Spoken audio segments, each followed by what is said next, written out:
سلام بینندگان و شنوندگان کانال شامگاه دوشنبه. ما تصمیم گرفتیم در برنامه خاک وطن عاید دهه شمنزری ناحیه یعنی دهه ریوت معلومات دهیم. شخصی که تاریخ خلق خود گذشته اجداد خود را داند انسانی کامل است. دانستن تاریخ این نشانه صاحب فرهنگی با خردی شخص است.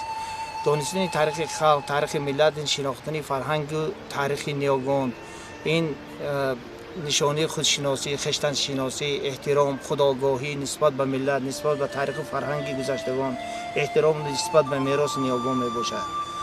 دانستن تاریخ این به آن آورده می رساند که در ما احترام نسبت به وحدت، نسبت به تاریخ، نسبت به گذشتگان به وجود آید. ما باید از تاریخ خود سبق بگیریم و برای وحدت ملی کوشش نماییم. میگویند اساسگزار صلح و وحدت ملی پیشوای ملت پرزیدنت جمهوری تاجیکستان محترم امام علی رحمان.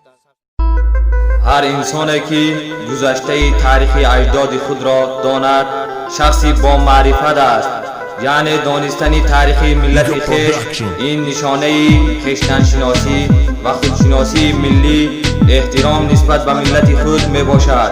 یکی از دهه‌های خوشمنظره ناحیه عینی ریوت می باشد که به معنای در یک کنار، در یک طرف و پسی کوه آمده است و چهار طرف دهه را کوه‌های سر به فلک کشیده آسمانبوس احاطه کرده است که ارچه‌های سرسبز دهه و دریاهای تنگی و بیمه و این دهه حسن و تراوت زیبایی را جمع می‌کنند.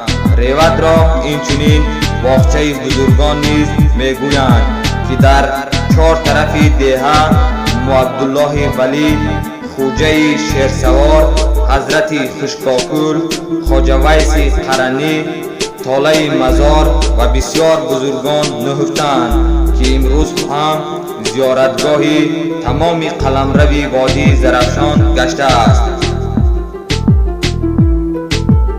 در میان دهه ها ریوت خودش یک گوهر است. کوه‌هایش سربلند و زیر او سیم و زر است. فخر دارم با تو ریوت تا ابد باش جاویدان. هر که قدرت را نداند آدمی بی‌مهتر است. دلم دیوانه ریوت همه دیوانه میداند. شدم پروانه ریوت همه پروانه میداند. تمام عمر مینالم زمانی سردی و گرمی. شدم بر شانه ریوت خدا یک دانه میداند. دعا به آب صافش، بیتهای سرفرازش، جای استراحتی من ریوت زنده باشد.